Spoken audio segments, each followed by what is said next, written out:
Well, good morning, everyone. Happy Friday morning to you, and welcome back to Now TV and Morning Musings here on Now TV. My name is Don K. Preston. I am the president of Preterist Research Institute of Ardmore, Oklahoma. I truly appreciate you being with me.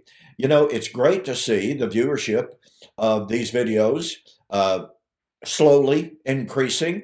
I have urged you, and let me urge you again, that when you view these videos, please, like and subscribe. My subscription numbers are creeping up slowly. And hey, folks, the news is getting out. Just this morning, as I film this, I'm filming this on Tuesday morning before the 12th. But nonetheless, this morning I was posting my regular YouTube videos on Facebook. And I post my morning musing videos on approximately 15, maybe 18 different Facebook pages.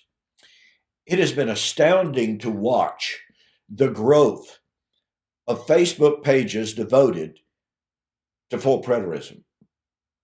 I mean, I remember just a couple of years ago, one Facebook page, which is Preterista Eschatologia. I probably did not pronounce that correctly, but it's a Spanish-speaking website devoted to covenant eschatology. And they started, and naturally, when they very first started, they didn't have hardly anyone.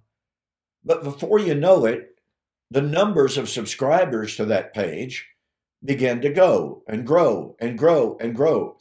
And again, just this morning, I noticed that the number of their subscribers is well over 1,000.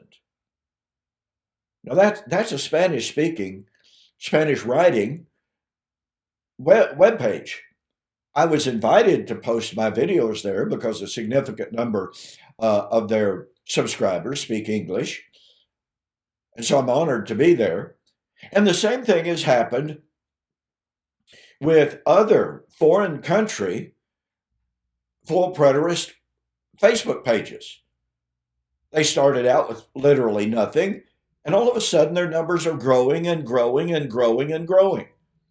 This morning, and I've been invited to post on another Facebook page that has over 8,000 subscribers. This is a full preterist website or Facebook page. 8,000 subscribers, ladies and gentlemen. And so it's extremely amusing when you read comments by former preterists such as Sam Frost, who say, well, full preterism is not growing, it's dying out, as a matter of fact. Nobody's interested. People just scoff at the idea when they hear it. Or men like Steve Gregg, and you can watch one of my last few videos in responding to Steve Gregg's book, Why Not Full Preterism, here on YouTube as well. So anyway, Steve Gregg says, well, if you ask this just a normal person, did Christ come in AD 70, they'll look at you like you're crazy.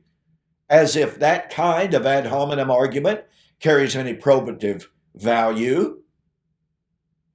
And then it's ridiculous and humorous to read comments by Doug Wilson, and be what you can always watch for Mike Sullivan and myself, as we have a program that we call Preterist Apologetics. We've responded to, engaged with Doug Wilson and other objectors to the full preterist view.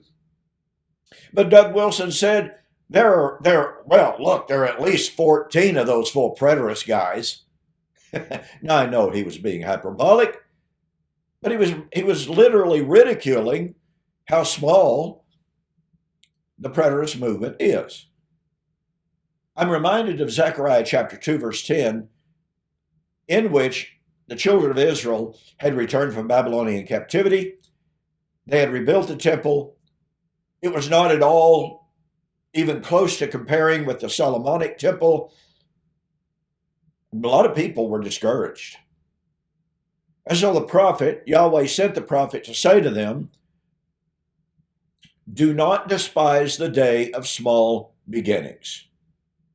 Listen, folks, when I very first became a preterist, and I didn't know what the word meant at the time, I just knew what I believed, that Christ said he was going to come in the first century, and that he kept his word, and that the only event that qualifies to as fulfillment of his word was the destruction of Jerusalem in AD 70. Look, I well remember, I didn't know of anybody that believed that. And finally, in my studies and my research of scholarly literature, I started finding references to the preterists. And I'm going, what in the world is that? And then as I shared my views with some of my friends, former friends now, unfortunately, they said, Preston, you got to watch out. You're becoming a Kingite. And I go, a what? What in the world is a Kingite? What's that Max King heretic out of Ohio? I didn't know anybody existed. And I have to tell you, I started attending the lectureship that was held at Warren, Ohio, there, back in the late 80s, early 90s. I spoke at the conference every year for several years. Those of us who were speakers would sit after the lectureship and we would discuss. We would dream. We would say, one of these days, there's going to be more than one or two books on full preterism produced. Max had produced one or two. Well, now, all these years later, I have written 35 books. Other authors have written significant numbers of books. We used to dream, one of these days, there's actually going to be preterist radio shows. Well, duh, yeah, now there are. One of these days, there are going to be preterist television shows. Hello, Now TV. Hello, Facebook. Hello, YouTube. The growth of the preterist movement from the 1990s until the current day has been phenomenal, and it continues to grow every single day. Are there still all sorts of skeptics out there? Of course there are. I encounter them, I engage with them virtually every single day. You can read their comments under on my YouTube channel as they try to challenge me. They do so unsuccessfully.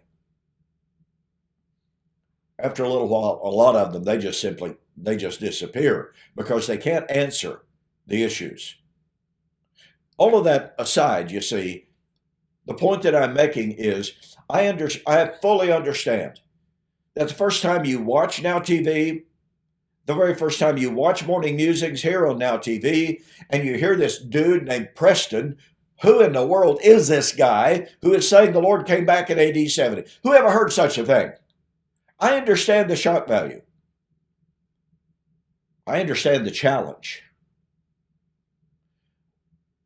I understand the trauma of changing your paradigm from believing that the Bible teaches that at some so-called end of time, Jesus is going to come out of heaven as a physical man. I once believed all of that. I taught that. But I realized I was wrong. And then I began to see the challenge of Christ. The more literature that I read, the more research that I did, I realized how the Muslims, the Jews, the atheists, in modern times, Bart Ehrman, one of the most, quote, popular skeptics in the world today, he's written about how Jesus failed. You see, the problem is, Mr. Ehrman, and boy, would I love to debate him on eschatology. I really, truly would. Bart Ehrman does not understand, number one, apocalyptic language. Number two, he does not understand covenantal transition. He claims to, but he doesn't. He understands the time statements very well. But my point of it is, I became acutely aware of the challenge of Christ in John 10, 37 and following. If I do not do the works which the Father has given me, do not believe me. Do not believe me for my word's sake. Believe me for my works' sake. And the Muslims, the Jews, the agnostics, they all say, Jesus said he was coming back in the first century. He said he was coming back at the end of the age. He clearly did not do that. Therefore, as Mark Smith in April of 2023, in a formal 2-hour internet debate that I had with Mark Smith, a former Church of Christ minister, raised in the traditional view, and knowing that Jesus had not come back literally, visibly, bodily, as he said he was going to do, supposedly according to Mark Smith and the skeptics and atheists, well, Jesus lied. By the way, that debate, you can watch it free of charge on YouTube. Don Preston versus Mark Smith debate. Just look it up. I want to tell you, folks, Mark Smith utterly, completely, totally failed. And poster after poster after poster acknowledges that. I've had people tell me that debate changed their life. They were tending toward atheism because they believed that Jesus failed. He didn't meet his own challenge. But I have had large numbers of people tell me that that debate brought them back to faith in Jesus Christ. I urge you to go watch that debate. So, folks, this is why I have been spending so much time on the challenge of Christ. We've been focused lately on Daniel chapter 9. Let me remind you, I produced a multi-episode DVD's presentation on when did or will the 70 weeks of Daniel 9 end. And I've been focused on the 6 constituent elements of Daniel 9. 70 weeks are determined upon your people to put away sin, to make the atonement, to finish the transgression, etc., etc. And among those 6 constituent elements is 70 weeks are determined to seal vision and prophecy. And what that means, and I wrote a book entitled Seal It, Vision and Prophecy. It's available on my website, donkpreston.com, BibleProphecy.com. Go there and order the book. And if you mention that you saw the offer on NowTV, I'll refund your shipping. That'll save you $8.95. Okay? $9.95. I mean, shipping is just crazy anymore. But the point of it is, Daniel was told 70 weeks were determined, that's 490 years, to seal vision and prophecy. And in that book, I document from scholarship across the entire spectrum of eschatological convictions that phraseology means to fulfill all prophecy and thus bring the prophetic office to its close. Okay. What's the end of the 70th week? Well, according to Daniel 9, verse 27, in the Septuagint, the end, the consummation of the appointed time, that's the Greek Septuagint, at the consummation of the appointed time, an end shall be made to the desolations. What's the appointed time? The 70 weeks. At the end of the appointed time, at the end of the 70 weeks, an end shall be made to the desolations. In other words, the end of the war. That's when the 70 weeks were ended. Folks, that means 70 AD, the war of what we call the Jewish War of 66 to 70, that means that's the time for the fulfillment of all prophecy. That segues and agrees perfectly with Luke chapter 21, verse 22. Jesus, in describing the fall of Jerusalem, and virtually everybody agrees that's what Luke 21:22 is talking about, said, "These be the days of vengeance in which all things that are written must be fulfilled." He's essentially echoing Daniel 9:24 and positing that in agreement with the Septuagint at the time of the destruction of Jerusalem. But we've been spending a good bit of time also on Revelation chapter 11. Now, last week's show was actually entitled Entering into the Most Holy Place. But as I have a tendency to do, I had to discuss an awful lot of other things to set the stage. All right? So, in the remaining time today, I want to focus in on the fact that Daniel 9, once again, foretold the time of the fulfillment of all prophecy. A little bit of a backstory is absolutely critical. All right? When man sinned in the garden, he was kicked out of the garden. He was kicked out of the presence of God. He lost his fellowship with Yahweh. And commentator after commentator after commentator agrees that from that point forward, there was a barrier between heaven and earth. And what that meant was man living on earth was not any longer in that close, intimate relationship of fellowship with God. And what that also meant, by the way, many commentators take note of the fact, had Adam and Eve not sinned, they would have eventually died. You know, I debated Dr. David Hester from Faulkner University in Montgomery, Alabama, 2 debates with Dr. Faulkner, and he admitted, and he said, death existed before man sinned. Well, you know what that means, ladies and gentlemen? Do you know what that means? If death existed before sin, then that means that death was created by God.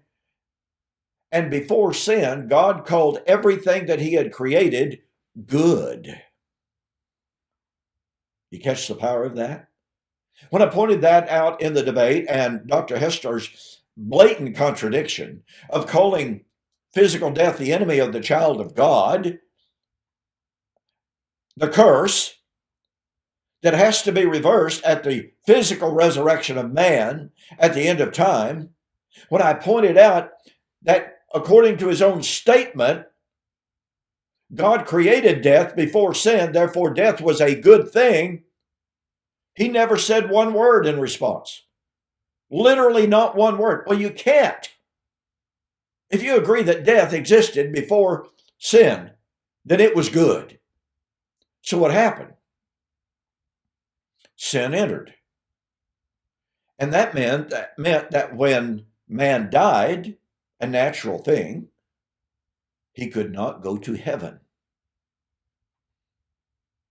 Now, what was the garden? The ancient rabbis taught it. Modern scholars recognize it. The Garden of Eden is formulated around the imagery of a temple. And the most holy place is God's presence.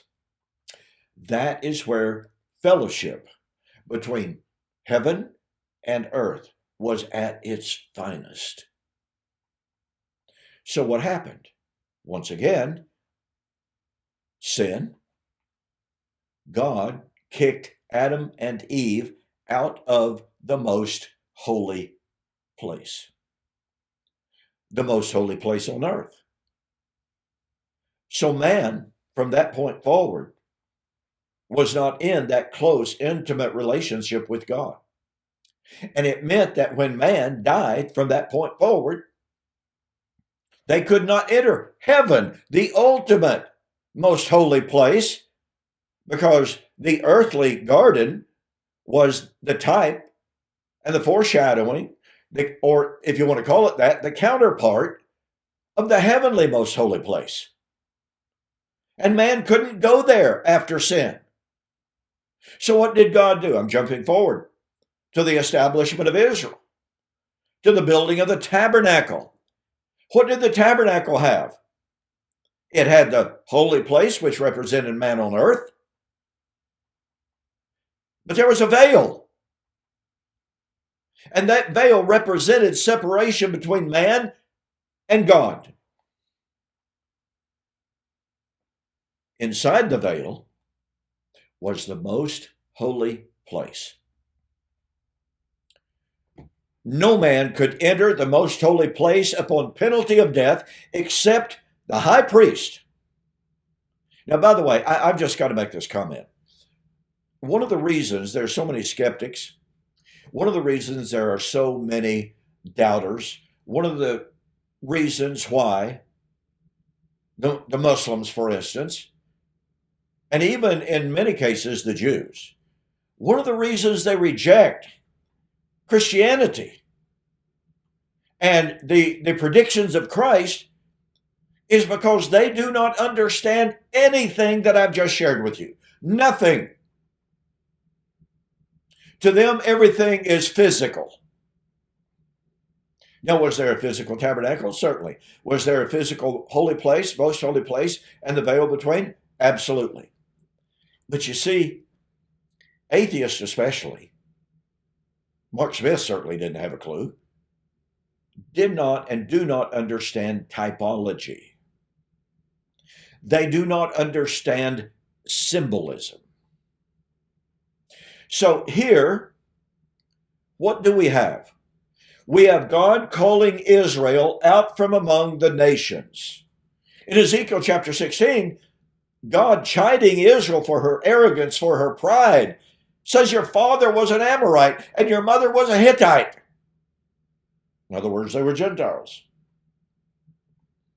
They were the Goyim. They were the nations. So, what God did was to call Israel out from among the nations, to make them his people. And as he says over and over and over and over again, I will dwell among you. I will be your God, and you will be my people. Oh, how glorious. Oh, but wait. That tabernacle in the midst of Israel encamped around it, separated from the world, that temple represented the presence of God, and no other people had the temple. But the temple itself, although it represented symbolically the presence of God among Israel, it also represented the fact that even Israel, as the chosen people of God, because sin still existed and because the sacrificial system and cultus that he had given to them was a constant reminder every year of their sins, Hebrews chapter 10, 1-3. And because only one man, one time a year, technically the high priest could enter in 3 or 4 times because he had to offer sacrifice for himself. Then he had to offer sacrifice in the most holy place for the people. Then he had to offer the sacrifice, all of the sacrifice. The point of fact is that veil still represented that although Israel was closer to God than the nations were, they were still separated because of the veil, and no one could enter into that most holy place except the high priest one time a year. The Jews absolutely loved the tabernacle and the temple. Along came Solomon, and he built one of the most magnificent structures that the ancient world or that history has ever known. But you know what? In 1 Kings chapter 8, starting with chapter 6, I believe it is, chapter 5. But on the day of dedication, which was on the Feast of Tabernacles, by the way, Solomon stood up and he says, "What nation is there that has a God like you, who is so near to us?" Solomon understood that this temple represented God's presence among them. And he praised Yahweh for that fantastic privilege, that fantastic honor. And yet he said that God was too high, God was too holy for man to approach him. But then he added something. If any man of any country who is not of the blood of Abraham wishes to come to this place and to offer sacrifice and to offer prayer in this place, hear, O Lord, from heaven and grant him his prayers. What was Solomon doing? Well, he was doing what Jesus would echoing Isaiah 56. This house was made as a house of prayer for all nations. But the Jews turned that temple into a place of alienation. They put up a wall around the temple, or I should say around the court of Israel, with a plaque on it that read, "Any Gentile who goes beyond this wall," it's called the wall of partition, by the way, Ephesians chapter 2, "will bear the responsibility for his own death." So what had the Jews done? They had turned the temple into a house of separation. Now, was it that to a certain degree? Yes, it was. And yet Solomon had prayed, if any man of any nation, not of Israel, wants to come and wants to pray here, let him come. Let hear his prayer, O Lord, and answer his prayer. All of this is preparatory for continuing our study of entering into the most holy place. I'll see you next week.